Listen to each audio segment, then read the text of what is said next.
Baby, the queen has arrived. Hello! It is Spill the Bubble Tea recap episode of our previous one. What is it called? Cross training. Cross training. So get your bubble tea because we are ready to recap this last episode. And also, Happy Lunar New Year. Happy Chinese New Year. It's today.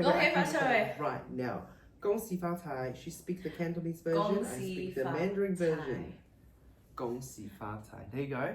恭喜发财. 恭喜发财.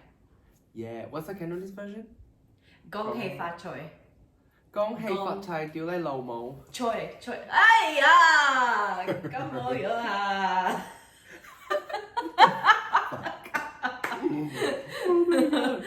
Okay, alright. Wait, I have to tell you a story. Well, I used to play baseball when I was a teenager, and my teammates didn't believe that I was Chinese because I, act white and I don't have an accent.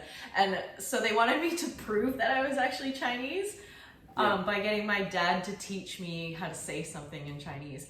So I came back to practice the next day and I was like, 你放屁ho chow. And they were like, oh my god, you are Chinese. Like, as though that's some official verification process. And they were like, what does it mean? What does it mean? And I had said to my dad, I was like, can you teach me a phrase because they don't believe I'm Chinese. So the phrase that my dad taught me was, you farted and it stinks. 你放屁好臭. Oh, 你放屁好臭，你放屁好臭。你放屁好臭。好臭. See, I can understand Cantonese if you say it that way. 你放屁好臭. Wait, do they? 你 Wait a second. 你放屁好臭. Okay. That's it for my Chinese lesson. Yes, guys, go learn Chinese so we can, talk in Mandarin. Duolingo. Well, Adam will talk Mandarin and I'll talk French. Cantonese. Bonjour. Yes. Comment ça Yeah. va? Cross training, poly. Cross language. Yes. All right. It is kind of, yeah. Anyway, how is your cross training doing? Also, we are recapping because we have received some feedback on the episode. We asked people like, what do you guys do for cross training? We have a lot of people do weight training, which is kind of like because a lot of people at gym and kind of pop. That makes sense. That's what we and said you yoga. should do. Yeah, loads of yogis. I mean, you're personally a yogi. Yeah. I'm a yogi, but I have to say, the Spotify poll, there was only one person who voted for yoga and Pilates, and I was like, oh, where are all of my yoga friends at? Please come do yoga with me. Go to yoga with her. I've done once and I never done it again. You did it with me during lockdown, right? Did we do?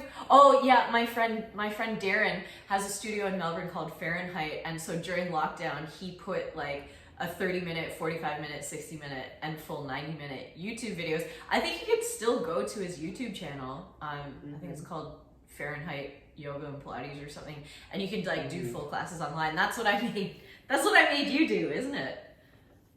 I think you made me do that. That was traumatic. Actually, Gigi came over to my house yesterday with her twins. Cute little baby twins. And the twins are so funny because one of them is super floppy and the other one's really rigid. So I took them out to the pole shed in my backyard, and they're like, up, because they want to go up the pole. And one of them can full like hand over hand and using her feet, and the other one's just like, lift me.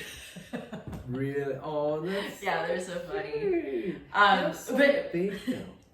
But Gigi was telling me about her traumatic first Bikram experience where she was completely unprepared. She didn't know what she was going in for, and she absolutely died. But now, and I don't know if this is like a post-baby mom thing, but she's starting to come back around to yoga and like wants to learn more about it and do more of it. And I was just like, yes, because I'm a bit of a yoga geek, so I just like talking about yoga. So if anyone wants to talk about yoga, I'm here to talk about yoga. Well, go join her. If you don't want to talk about yoga, come to me. What do you want to talk about? weight I don't want to training. talk. No, I don't want to talk about anything. Can we just not talk? Everybody have a sip. Just.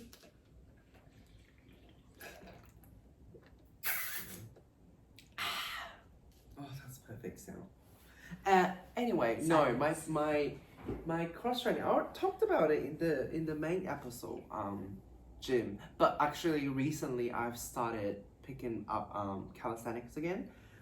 Just weightlifting, but my own body weight lifting. I think it really helps. It's tiring. Yes. Can you explain Yeah. what calisthenics is? Because I'll be totally honest, I, coming from Canada, had never really heard calisthenics until I came to Australia, and I realized like it's something that children do.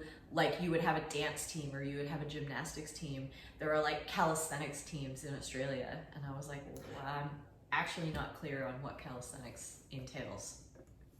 Well, I do not know either. No, I actually did classes, but I mean, like from what I understand was it's body weight training. So you will do a lot. It's like street workouts. There's street like monkey bars and stuff like that. You go on a bar, you do pull-ups, chin up, all that kind of stuff. Mostly body weight. You lift your own body weight instead of using weight. And yeah, it's like it's basically how to explain it. It's just body weight workout.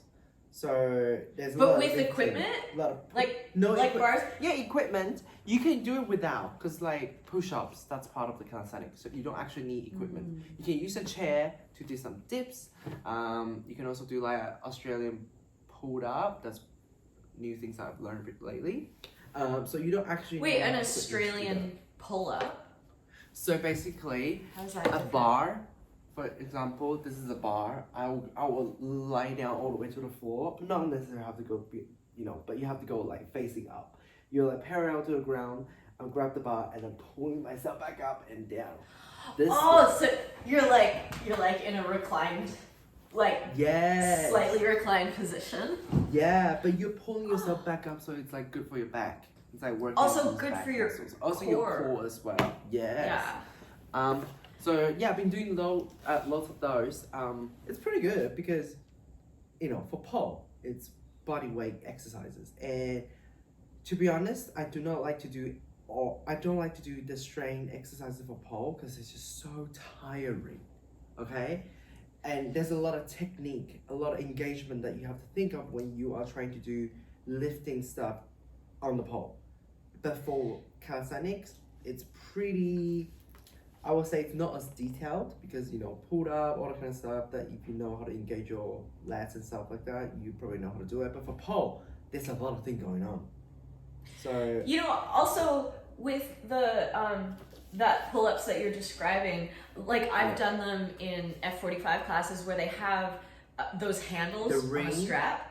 Yeah. You could do it on rings as well. And so because they kind of wobble, you're doing like extra stability and stuff like that. And I think because I've been teaching more flying pole lately, I'm really seeing a difference in how, because the pole we do is fixed, there's a lot of resistance and it's stable. Whereas when you're on an aerial apparatus that's like dangling and swinging, you don't have that same kind of stability. So you have to use more of your own core and your own like fine stabilizing muscles.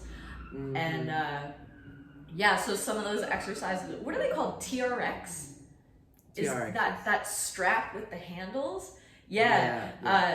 Because I think maybe it was somebody I used to follow went through a whole TRX phase where they were posting all these different exercises, and they're so cool, right? Because you have that extra stability that you have to do. So yeah, you might be doing pull-ups or you might be doing push-ups, but because everything's wobbling under you, you're just getting a different kind of exercise. that's a lot of core exercises. Yeah. Which Yeah, because I is- think I struggle with balance. My balance has improved over the years, but when I was younger, I used to sprain my ankles all the time because I had delicate glass ankles. And I think I said in the podcast that I started doing ballet for ankle stability. But I think just in generally, I'm like a really wobbly, floppy person. Like I just kind of I'm kind of loosey goosey. You are loosey goosey. Andrea loosey goosey.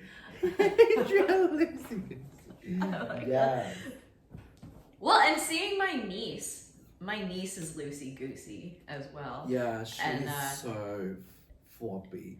The way it she was- flopped in that video last Just time. like put her Girl. foot on her head.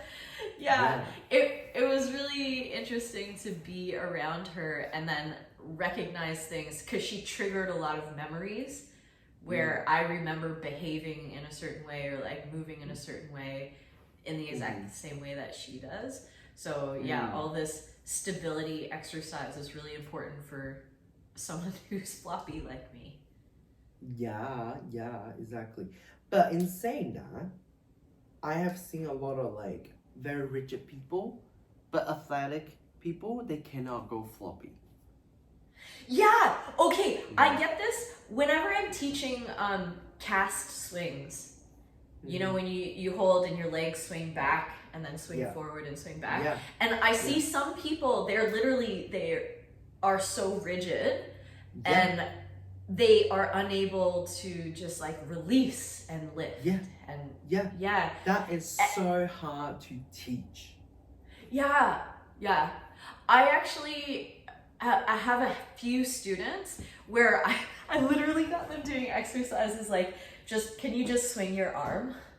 Or I would get them like doing jumping exercises because they needed to get used to like the change of direction. Yep. But yeah, you're right. It's tricky to teach that. Yeah, like, cause I've seen a lot of like, no specific person, but like, you know, gymnasts, when it comes to pole, a lot of time they're very like, you know, engaged all the time. But I was like, we want to see some fluidity in the movement. They can't get that. So I think like, you know, it's hard to get that fluidity. So definitely get cross training. That, you know, for example, if you're already like rigid, you probably want to do something that makes you flow better. And if you're too floppy, then you want to do something that tough you up, so you can get the balance. Because I'm floppy, I really struggled in school when I started cheerleading because cheerleaders, I don't know if you've seen, and this is different from like what you would see like the Laker girls and what you'd see at professional football games and stuff like that. Competitive cheerleaders, their style of movement is rigid. So they're like, and we would practice clapping like this and like everything was like sharp. Yeah, exactly like Barbie. So we had really distinct arm positions. There was a high V, there was a low V, and there was a clap that couldn't go wider than your shoulders. Yeah. And I had to do like, because I was on the team with a friend of mine, and he was like, "No, we have to practice." I don't know if he didn't say because I suck at it, but because I'm just like, wah!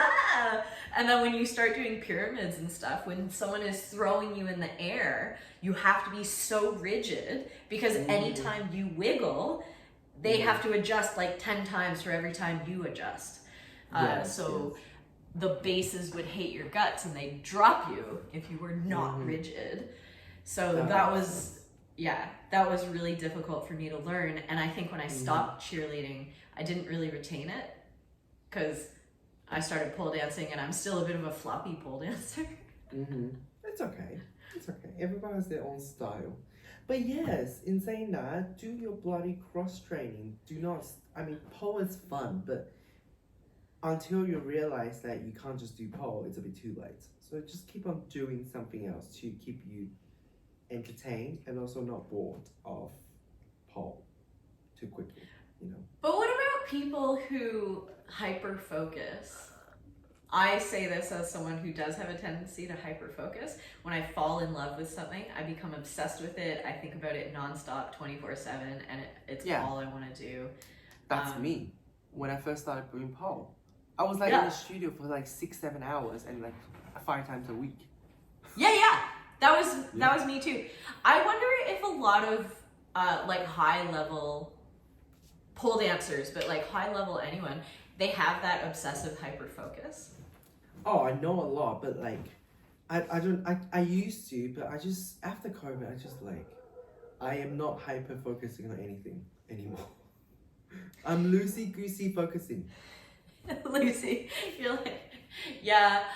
I am actually struggling a little bit to focus right now because I have so many different interests in so many different communities and different styles of things. I just, there's not enough time to do everything I want to do. So I've had to kind of just accept being pretty good at a bunch of things rather than being the best at anything, because I just, I want to do so many different things. Exactly. I mean, like, that's fine. That is totally fine, because it's your life, you know? Yeah.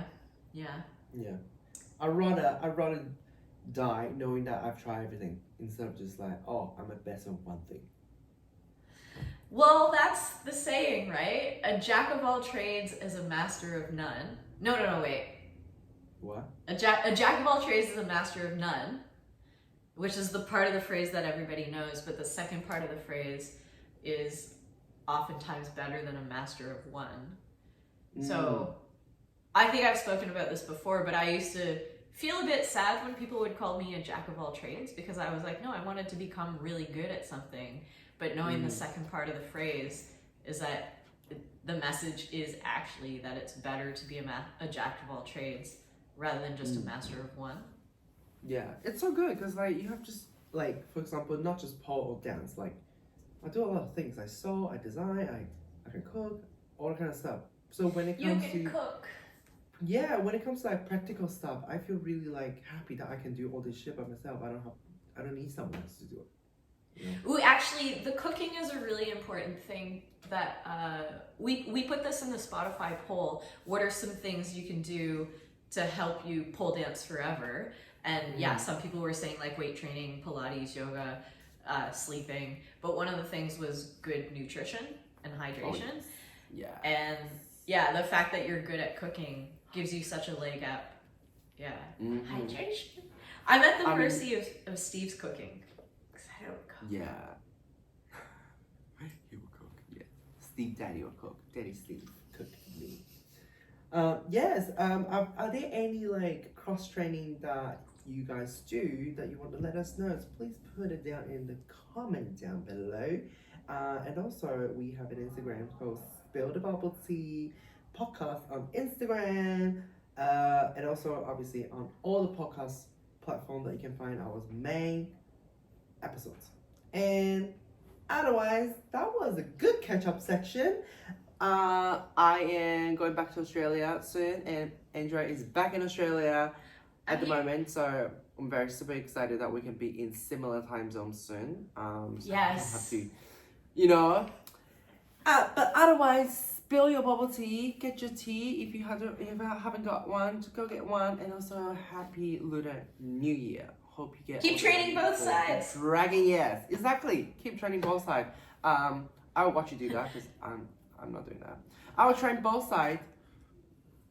Get the red pockets with both hands. Yes. Oh yeah, you have to know. Otherwise, a bad luck. But otherwise, thank you guys. I'll catch you in the next episode. Sayonara. Bye. Cheers.